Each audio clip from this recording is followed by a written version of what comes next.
रामपुर की उस कच्ची सड़क पर हर दोपहर एक नजारा वैसा ही दिखता।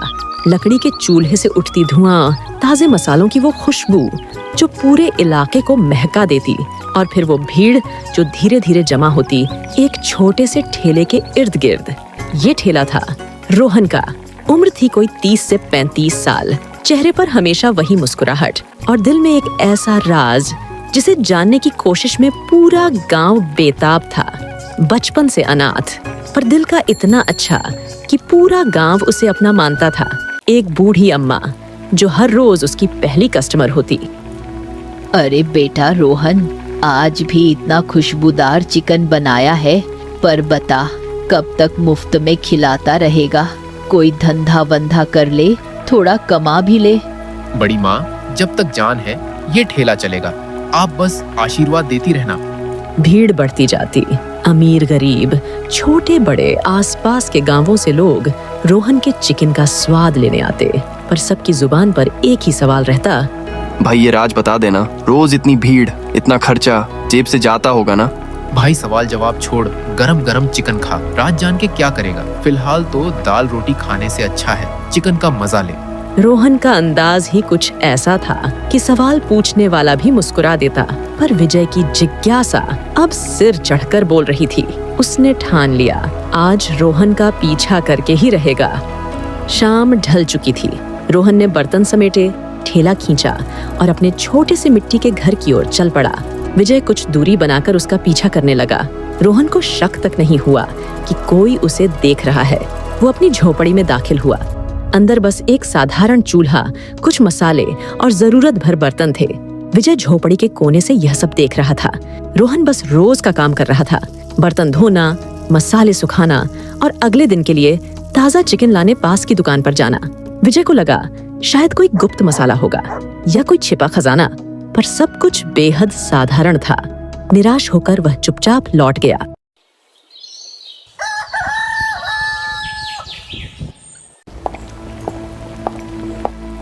भाई कल रात तेरे घर तक गया था। अरे वाह, क्यों? मामा जी की रेसिपी चोरी करनी थी क्या? रेसिपी नहीं, जानना था कि तू हर दिन इतना सारा चिकन मुफ्त में कैसे खिला देता है। तेरा कोई नफा नहीं, न पैसे आते हैं, फिर कैसे? भाई तेरे जैसे बहुत लोग पूछते हैं, पर सुन, ये रात जान के तू क्या करेगा? मुफ्त का चिकन खा, पेट भर और घर जा। रात जानने की भूख मत रख। ठीक है, पर एक ना एक दिन तो बता ही देना पड़ेगा। अरे हाँ, वो दिन आएगा, एक दिन पूरा गांव जान जाएगा। लेकिन अभी मत जान, अभी तो बस खा, नहीं तो चिकन खत्म हो जाएगा। तू भी ना बड़ा ही अजीब आदमी है।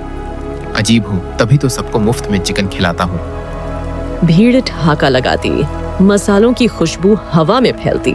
हर कोई चिकन का स्वाद ले रहा, पर दिल के अंदर सबके मन में वही सवाल गूंज रहा था, रोहन आखिर ये सब कैसे करता है? गांव में ये चर्चा का विषय बन चुका था। हर कोई राज जानना चाहता था, लेकिन रोहन का रहस्य फिलहाल अंधेरे में ही था।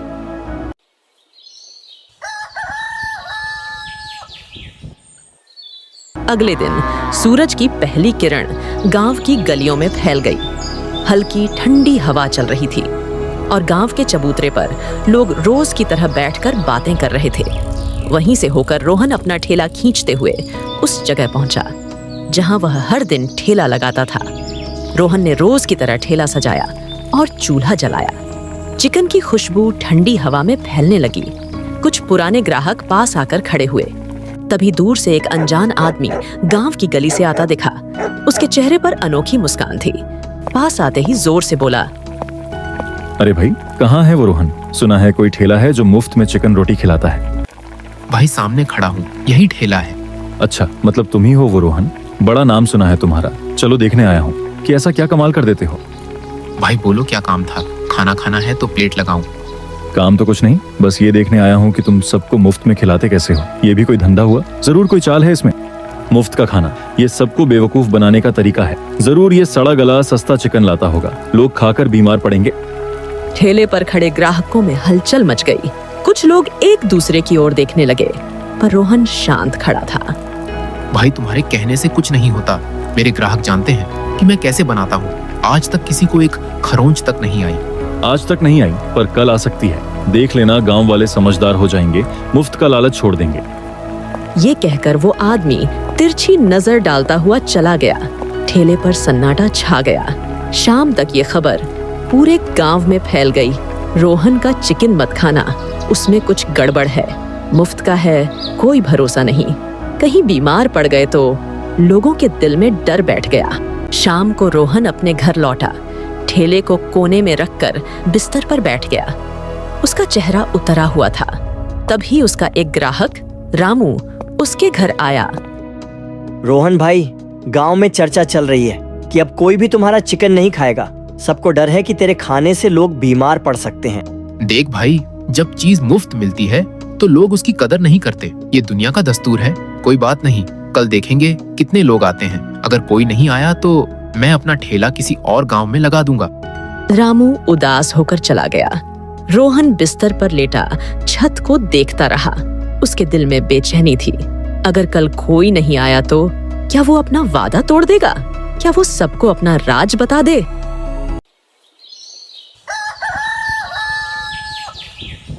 अगली सुबह गांव में हलचल थी। हर कोई ये चर्चा कर रहा था कि आज शाम रोहन पंचायत भवन पर सबके सामने अपने मुफ्त चिकन का राज बताएगा। शाम को पंचायत भवन खचाखच भरा हुआ था। बच्चे, बूढ़े और औरतें सब जमा थीं। गांव का मुखिया सबसे आगे बैठा था। रोहन आया और सबके सामने खड़ा हो गया। भाइयों और बहनों, आज मैं अपना राज बताने आया हूँ, पर पहले एक बात साफ कर दूं। अगर मैंने सच बता दिया तो कल से मैं यहाँ मुफ्त में चिकन नहीं बांट पाऊंगा। सोच लो, राज चाहिए या मुफ्त का खाना? राज बताओ रोहन, सच क्या है? हम सब जानना चाहते हैं। ठीक है, तो सुनो। ये कहानी आज से कई साल पहले की है। मैं पहले एक दूसरे गांव सहारनपुर में चिकन बेचता था। वहाँ एक बहुत अमीर आदमी रहता था, मिस्टर सूरज जी। उनका दिल बहुत बड़ा था। वो रोज मुझसे सारा चिकन खरीदते और गांव के अनाथ बच्चों, बूढ़ों और गरीबों को खिलाते। मैं रोज उनसे अच्छे पैसे लेता और सोचता कि ये आदमी सचमुच फरिश्ता है। एक दिन अचानक मिस्टर सूरज बहुत बीमार पड़ गए। मुझे बुलावा आया। मैं भागा भागा उनके घर सनराइज विला पहुंचा। उन्होंने मेरा हाथ पकड़ा और कहा, रोहन, अब मेरे पास ज्यादा वक्त नहीं है। ये मेरी सारी दौलत, जमीन, जायदाद और गहने ले लो और वादा करो कि जब तक ये सब खत्म ना हो तुम भूखों को मुफ्त में खाना खिलाते रहोगे। मैं रो पड़ा। उन्होंने फिर कहा, मेरी आखिरी ख्वाहिश है कि मेरे बाद कोई भूखा न सोए। इतना कहकर उन्होंने अपनी आखिरी सांस ली। उस दिन से मैंने ठान लिया कि इस दौलत का एक एक पैसा दूसरों को खिलाने में लगाऊंगा। यही वजह है कि मैं यहाँ मुफ्त में चिकन बांटता हूँ। पंचायत भवन पर सन्नाटा छा गया। सभी गांव वाले एक दूसरे की ओर देख रहे थे। किसी के पास कुछ कहने को नहीं था। उनकी आंखों में शर्म और पछतावा साफ झलक रहा था। रोहन बेटा, हमें माफ कर दो। हमने तेरे नेक काम पर शक करके बड़ा पाप किया। तू गांव का बेटा है, हमें गर्व होना चाहिए था, पर हमने तुझे दुख दिया। मैंने किसी से शिकायत नहीं की, पर अब मैं यहाँ रुकूंगा नहीं। जिस आदमी ने मुझे ये दौलत दी, उसने कहा था कि मैं इसे दूसरों को खुश करने में लगाऊं। जब यहाँ लोग मेरी मंशा नहीं समझ पाए तो मुझे अगले गांव जाना होगा। शायद वहाँ कोई भूखा होगा जिसे मेरे ठेले की जरूरत होगी। अगले दिन रोहन अपना ठेला लेकर गांव छोड़ गया। कुछ मील दूर एक नए गांव फूलपुर में उसने ठेला लगाया। वही खुशबू, वही प्यार।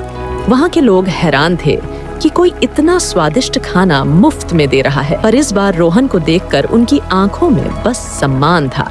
यही मेरा रास्ता है। जब तक ये दौलत है मैं भूखों को खिलाता रहूंगा। शायद किसी दिन लोग समझेंगे कि असली दौलत पैसों की नहीं, इंसानियत की होती है।